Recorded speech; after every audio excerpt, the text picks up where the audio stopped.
Officer Benjamin Pearson recently became the Tin Soldier, and the city is already happy that they have their own hometown superhero, cheering for him as he stands on top of a parade float. But Ben isn't up for all the publicity and is more concerned about stopping Coletta, who is still moving mist into the city. But the police chief tells him to just enjoy the moment, especially since the city is really happy to have its own hero. Elsewhere, Coletta and his men are having a little checkup on one of the men who has failed not once but 3 times with his task of getting Coletta's shipment past the police, resulting in fewer return customers for Coletta and his business. Let's just say business for now. So Coletta punishes him by having his men inject him with some lethal substance and dumps him into the sewers. Back at the parade, protesters have gathered to demonstrate their disdain for the police and the Relentless Tin Soldier, holding up signs saying he is no hero, no justice, no peace.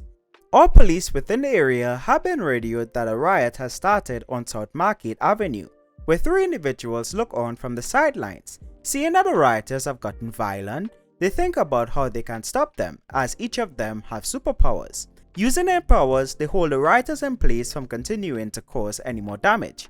However, other rioters driving along see the 3 folks use their power and decide to run them over, to which the man uses his power to raise the earth beneath them and stop the car, though he was immediately afraid that he might have killed the men, but thankfully they were not hurt.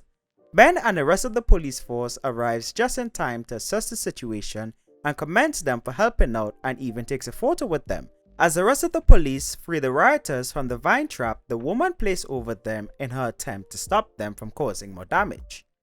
Later that night, the man who was injected and dumped into the sewer emerges as this green humanoid reptile thing that surely will have a part to play in upcoming issues. And we end off this issue with a flashback to September 2nd, 1945 at the NFDIA, where this man named John is being commended by a scientist for offering himself to be used in an experiment that would greatly help them in a time to come. The scientist saying, "We don't know what the future holds, but at least we know you will be here to answer the call." And with that, let's put Relentless Tin Soldier issue 2 on our Xplanations judgment scale. And I would start off by saying that an issue 0 or some kind of guidebook explanation is definitely needed, or some context and backstory, because while reading this issue, I feel like I have missed something that is essential to understanding the world and the story of the Relentless Tin Soldier. In issue 1, I stated that I felt like the story just went too perfectly in my opinion, as it came across as just another day in the office in the world of the Relentless Tin Soldier. Even though some of the events, especially the ending of how he got his powers, seemed extraordinary, it was portrayed as just something ordinary. And seeing Black Blossom, and who I believe is Corn Dog, on the side of the parade float made me realize, oh, this comic probably shares the same universe, as I have heard it stated in an interview by some of the Star-Crossed Comics guys somewhere before that their stories all share the same universe. So Ben becoming the Tin Soldier in a world like this probably just might be another ordinary Tuesday event in such world. But that wasn't disclosed or made clear in the comic, at least from my reading, especially in the first issue and coming into this issue. I make it my business to know as much about these IPs I cover on the channel, as I do really like them, and I think you guys would realize that I am a really nerdy fella, so I like to dig deep into the IPs, watch interviews of authors and stuff like that. And I have checked out some of the other series, not all of them, but I have checked them out enough to understand that kind of that aspect that they're going for.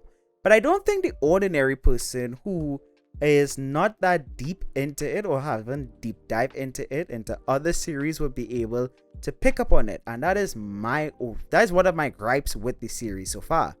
For the story, I'll give it a 2.5, maybe a 3. We'll go with 2.75 as a middle point, because the story to me personally for this one was just meh. I'm saying meh is the best way to describe it. It felt more like a 1.5 issue than an issue 2 in my opinion.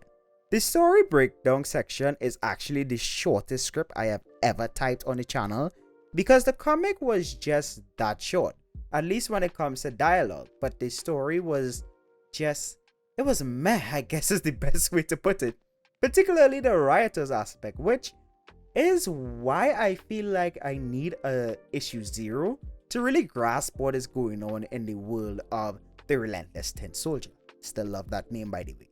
Because even if I'm pulling from my knowledge of the Star-Crossed comics, universe of them having having a shared universe, I don't get the whole defund the police reason in context of the comic. Like, I think I understand where it comes from with real world application, but in context of the world of the Relentless Tin Soldier, I don't get it.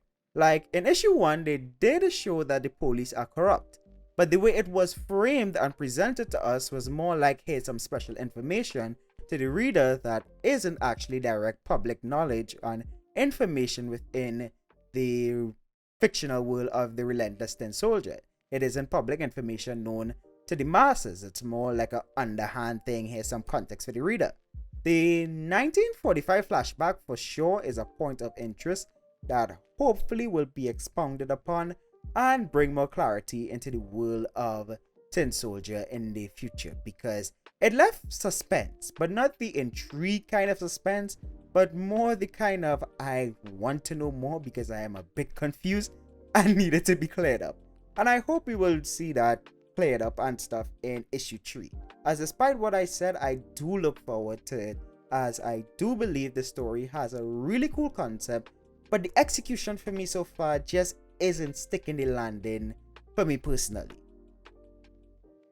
When it comes to artwork and creativity, I'll give it a 3 out of 5. Can't really knock much in that department, and Tin Soldier's design is one of my favorite character designs of all the comics I have covered on the channel. It is simple and it stands out, and I really like that. When it comes to our recommendation score, I'll give it a 2.5 out of 5. It probably wasn't my cup of tea, as I was excited to get into this one after reading issue 1, but it kinda let me down in that sense. Though I am still looking forward to issue 3 whenever it comes out, as issue 2 just came out recently to my knowledge. So overall, Relentless Tin Soldier issue 2 gets a 2.75 out of 5 from the Xplanations. Link to purchase the comic will be in the description below if you want to check it out. We will be hopping over to another series in the Star-Crossed comic catalog, as we have covered all the released issues of this series thus far. So stay tuned for that, and please be sure to check them out. Maybe you would like some aspects of the comic that I didn't. You never know if you don't check it out, as I actually don't include all the comic pages, so I don't cover all of the dialogue. It's literally just a summary of the comic. And if you enjoyed the video, then why not consider leaving a like on it and subscribing for more reviews and coverage of comics made by professing believers, as well as our new Hiroshima Initiative podcast. Hopefully one day I could have Nicholas Gurr, I'm sorry if I butcher your last name, onto the podcast and just throw some questions at him. That would probably be cool.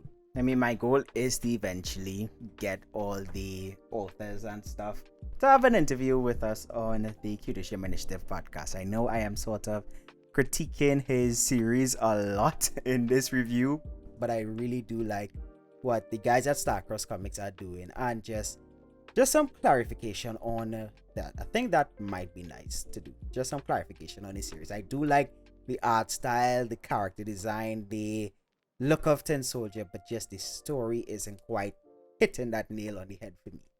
But if you enjoyed the video to the point you want to check out another video on the channel, then be sure to click the card at the top right hand corner of your screen to check out our other The Relentless Tin Soldier reviews if you haven't, or click this video to check out something else that YouTube thinks you would enjoy next.